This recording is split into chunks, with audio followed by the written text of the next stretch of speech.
Hello everyone and a very warm welcome to this video lecture series in which we are talking about how we can improve and optimize our neural network.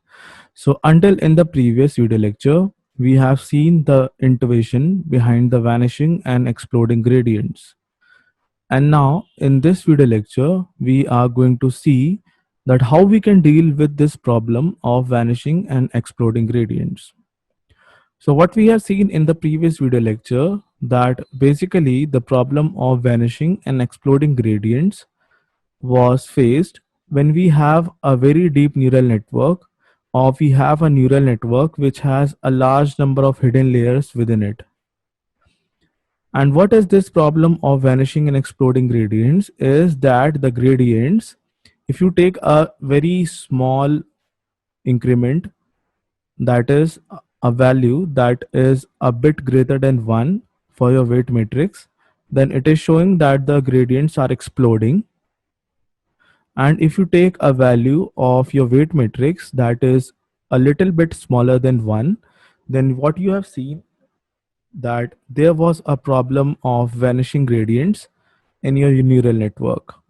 So in this video lecture, we are going to apply a technique called the proper initialization of the weight matrices in this neural network. And one thing you could see that although the thing that we are going to study, that the proper initialization is not at all a foolproof sufficient method in order to deal with this problem of vanishing and exploding gradients, but it turns out that this solution of proper weight initialization helps the research scientist to deal in a much stronger way with this problem of vanishing and exploding gradients. So now let us continue to watch this video lecture.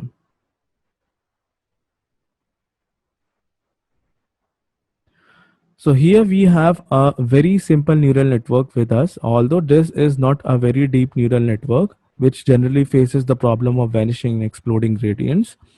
But for simple understanding, we have taken this example of a very simple neural network with us. So this neural network basically has 4 input features, x1, x2, x3, and x4. Okay. But this is simply for our understanding that this has 4 input features. We would in turn take then a neural network which would generally have n number of input features within it. Okay. And this is the predicted output that is y hat with us. Okay. And here a is a activation function which is denoted as g of z. Okay. And here if I tell you that you need to write the equation for z, then what is the equation that you will write for z? You can pause this video lecture for 5 seconds and you can write this equation. So after pausing, now what is basically the equation of z that comes out is, the equation for z is w1 x1 plus w2 x2 plus w3 x3, and that will go on till wn xn. Why? Because I have told you earlier that although this neural network is showing 4 features, but let us suppose that this neural network is having n number of input features. Okay. So also we need to have the base value, that is the another parameter b here. Okay. But for simplicity, what I am doing that I need to suppose that the value of b equal to 0 here. Okay. And now what will happen, since this is a very deep neural network, so for a very large value of n, the value of z would be very large. Okay. And if I have to nullify this effect, then what I need to do is I need to have the parameters w1, w2, w3, and that goes up to wn to be of a very small value. Okay. Why? Because I do not want this z to explode in any way. Okay. So if we have a large value of n with us, okay, then we should take a smaller value of our weight matrix wi. Okay, here I denotes 1 2 3 that goes up to n. Okay, so one thing to note here is that if you have a large value of n, that is if you have a large number of input features within your neural network, then you should take a smaller value of your parameter w. Okay, and now there is a standard rule that I'm going to teach here. Okay, so what is the best way to initialize the weight matrix w here? Okay, so the best way to initialize the weight matrix w here is that you should initialize this weight matrix w in such a way that the variance of the weight matrix wi should be equal to 1 upon n. Okay, and this is only the case when you have a linear activation function with you. Why linear activation function with you? Because if you have any other activation function, then this variance would often change with that activation function. Okay, so if you have a linear activation function, you could use the value of variance as 1 upon n. And now you must have a question in your mind that how we could actually implement this while coding. Okay, because you're using the NumPy library with you.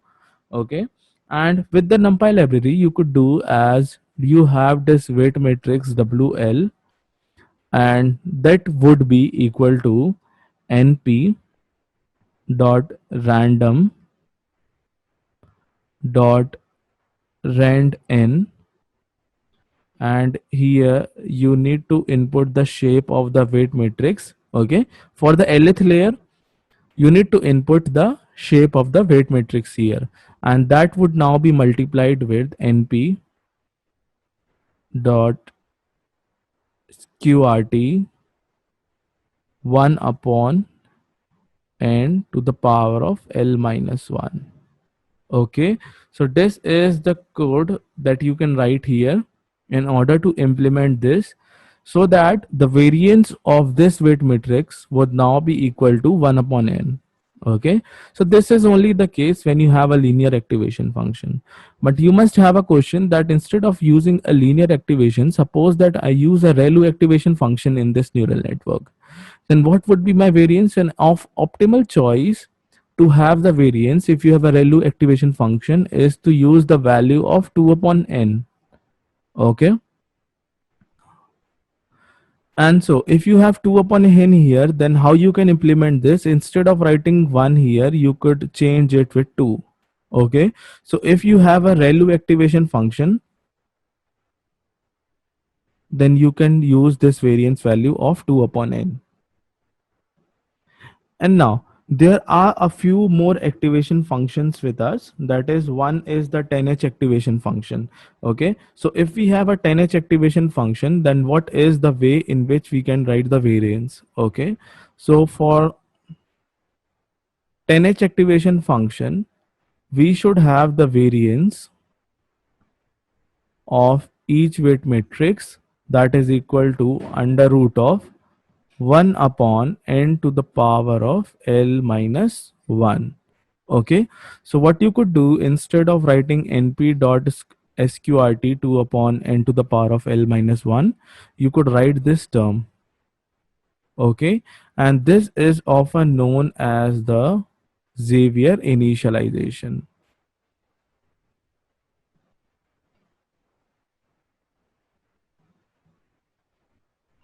Okay, this is often known as the Xavier initialization. And suppose that you have some another activation function, then there might be some other values that you can apply here in order to take the variance. For example, people often take the variance of w of I equal to 2 upon n to the power of l minus 1 plus n to the power of l. So this is overall the experimental results that we are showing here. Okay, and there have been many research papers that has been published over to this topic, and I'll post the link of some of those research papers which you can refer. Okay, and one thing I will often tell you that you can often do that, you can take a multiply here. Okay, And what you could often do is you take, suppose that I multiply x here. Okay, so you take this x as a hyperparameter, and what you do is you change the value of this hyperparameter for each and every iteration in your algorithm, and compare the accuracies for each and every iteration. So for a particular iteration, if you get the maximum percentage of accuracy, then this is the optimal hyperparameter or the optimal value of variance that you could use for this neural network. Okay, but I would not often suggest you that you take or consider this hyperparameter as the first hyperparameter to tune in your neural network. Why? Because there are a many more number of hyperparameters available to us in this neural network which you could tune. Okay, should so this should although be not the first choice of hyperparameter tuning, but this could be a choice that you can consider, because I have often seen some of the cases where when you tune this hyperparameter, you could obtain a greater accuracy in your learning algorithm. So I hope this is very much clear to you, and you are now able to deal with the problem of vanishing and exploding gradient. So although I have said in the starting of the video lecture that this is the solution for vanishing and exploding gradients, but I'm again saying that this is not the only solution that would provide you a way for vanishing and exploding gradients. Why? Because there are many more solutions available for this problem, but out of all those solutions, this is the solution that has the maximum impact while solving the problem of vanishing and exploding gradients. So I hope this much is clear to you, and I hope this video lecture would have been very much informative to you. If you really like this video lecture, then hit the like button given below. If you have any doubts in your video lecture, then you can write in the comment section given below. Share my YouTube videos within your community and subscribe to my YouTube channel. Thank you.